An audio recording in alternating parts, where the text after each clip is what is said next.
नमस्कार। आप देख रहे हैं श्री मां वैष्णो देवी प्रेस क्लब कटरा और इस समय हम मौजूद हैं श्री मां वैष्णो देवी नारायणा हॉस्पिटल के अंदर। बात करूं तो समय समय पर प्रेस क्लब कटरा के द्वारा खबरों के अलावा हॉस्पिटल की भी मैं बात करूंगा तो अलग डॉक्टर्स के साथ रूबरू करवाया जाता है, चाहे वो कार्डियोलॉजिस्ट के डॉक्टर हो, गायनी की डॉक्टर हो, या फिर आइस के डॉक्टर की मैं बात करूं, या फिर आर्थो के डॉक्टर्स की अगर हम बात करें तो अलग अलग डॉक्टर्स के साथ भी हम कहीं ना कहीं आप लोगों को रूबरू जरूर करवाते रहते हैं, ताकि स्वास्थ्य का ध्यान जो है वो भी आप लोग जरूर रखें। इसी बीच अगर मैं आज की बात करूं तो मेरे साथ नारायणा की ही बात करूं तो डॉक्टर सुशांत शर्मा जो कार्डियोलॉजिस्ट हैं, इनके साथ मैं आपको आज रूबरू करवाऊंगा। और इससे पहले मैं आपको ये भी जरूर बताने की कोशिश करूंगा कि वर्ल्ड में ही सबसे बड़ा नाम अगर किसी डॉक्टर का कार्डियोलॉजिस्ट की यानी कि हार्ट के डॉक्टर की अगर मैं बात करूं तो किसी का नाम आता है तो वो डॉक्टर देवी सेठी हैं, जो नारायणा हॉस्पिटल जितने भी वर्ल्ड के इंडिया के अंदर जितने भी नारायणा हॉस्पिटल्स हैं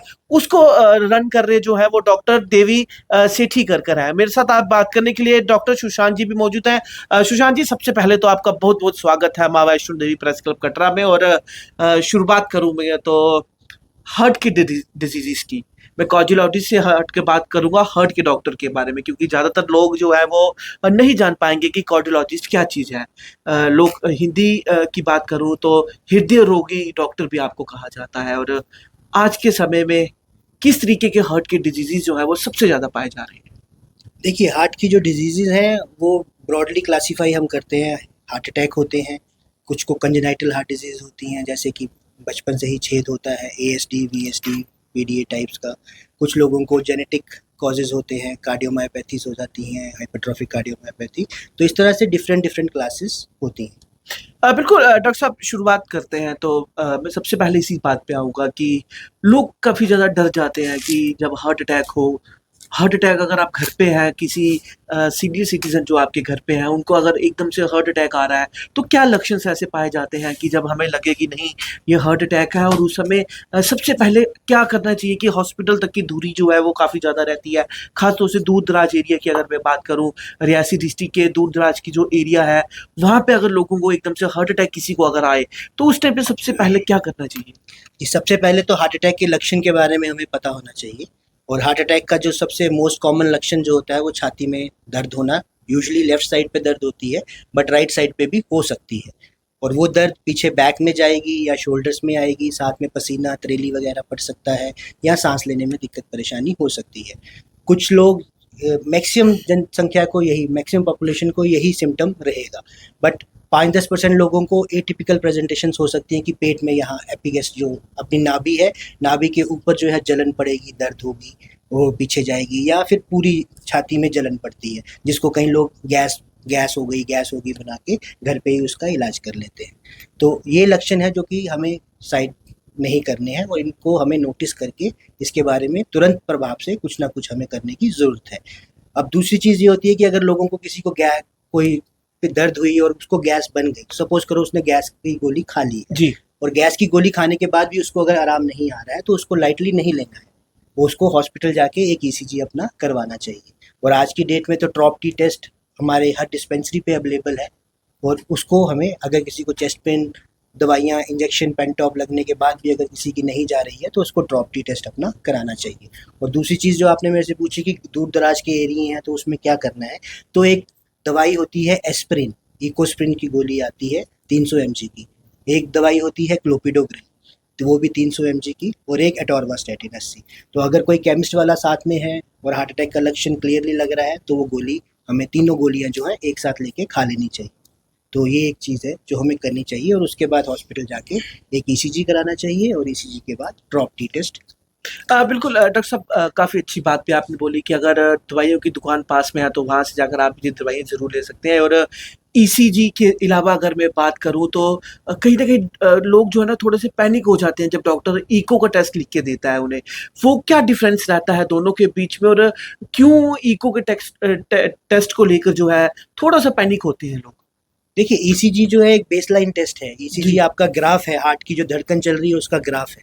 तो ईसीजी तो हमारी हर डिस्पेंसरी हर जगह अवेलेबल होता है, वेरी रीडली अवेलेबल है, कोई भी जाके किसी भी टाइम करवा सकता है।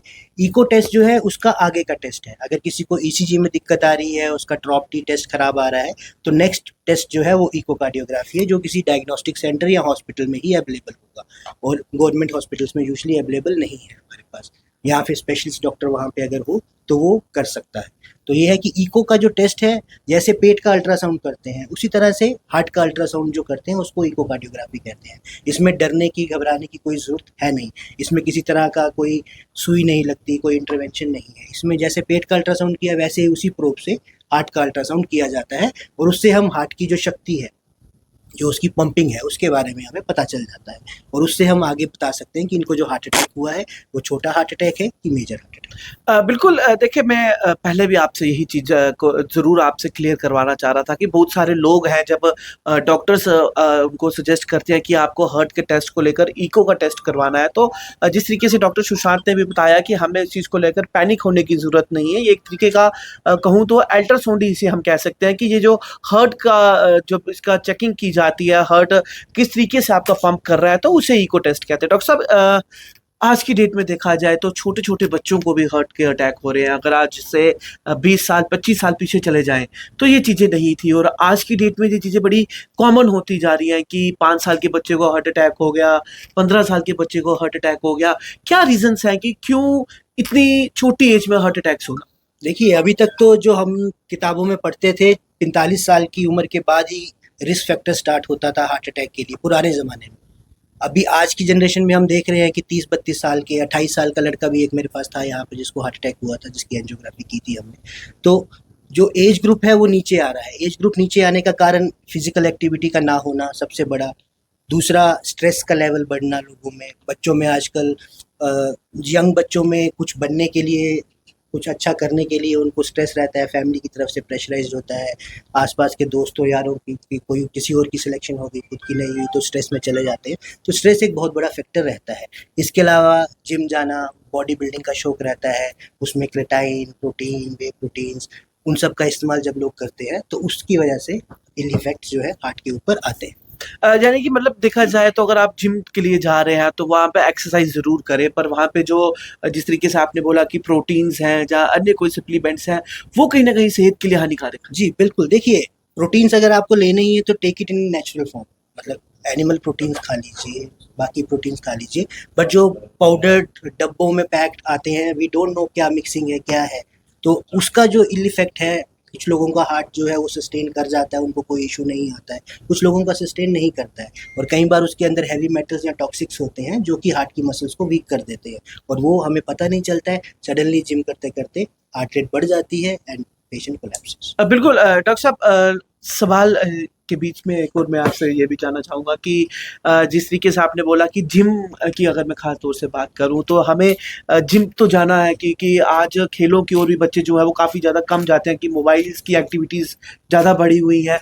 जिम में जाकर हमने किस चीज़ का ध्यान रखना चाहिए? कौन-सी ऐसी चीज़ें हैं जो नहीं करनी चाहिए? सप्लीमेंट्री तो आपने मना कर दिया।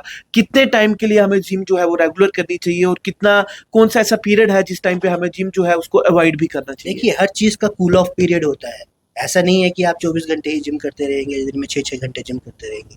जिम में जाइए, कार्डियो एक्सरसाइजेज़ जो है, ट्रेडमिल, उन सब चीज़ों से स्टार्ट कीजिए, फिर वेट लिफ्टिंग कीजिए and then accordingly you can take. और जब अगर आपको लग रहा है कि कोई एक्सरसाइज करते हुए आपको दिक्कत, परेशानी, किसी तरह का चेस्ट में डिस्कम्फर्ट कुछ लग रहा है, तो you don't have to continue that thing, you have to stop it and take rest. इसमें क्या रहता है, जिम मारते रहते हैं, कुछ फील हुआ, बंदा इग्नोर करता है, यार नहीं कुछ मसल की पेन होगी, जिम मारी है तो मसल स्ट्रेच हो गई होगी, उसकी पेन है। बट अगर आपको कुछ ऐसा डिस्कम्फर्ट फील करते हो, you should stop at that time only और टेक अ रेस्ट। अगर रेस्ट के ऊपर भी आपको पेन रहती है, then you go and consult a cardiologist और अ फिजिशियन और गेट एन ईसीजी।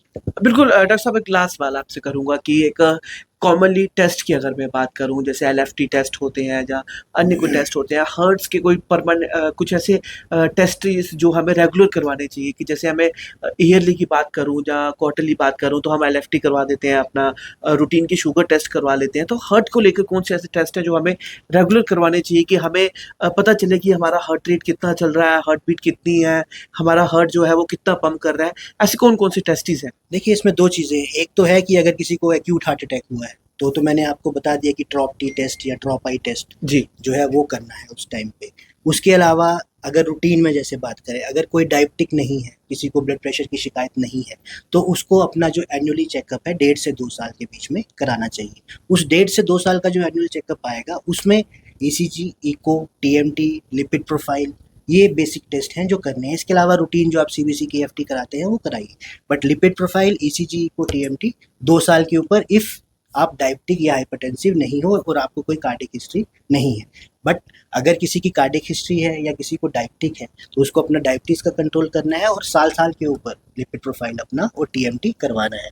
अगर कोई टीएमटी नहीं कर सकता है, किसी के पैरों में दिक्कत है, कोई बुजुर्ग आदमी है जिसको ऑस्टियोआर्थराइटिस है, नीज का नहीं चल सकता है, तो उसके लिए स्ट्रेस इकोकार्डियोग्राफी कर सकते हैं या फिर सिटी एंजियोग्राफी कर सकते हैं या फिर नॉर्मल कन्वेंशनल एंजियोग्राफी जो हाथ से हम लोग करते हैं वो कर सकते हैं।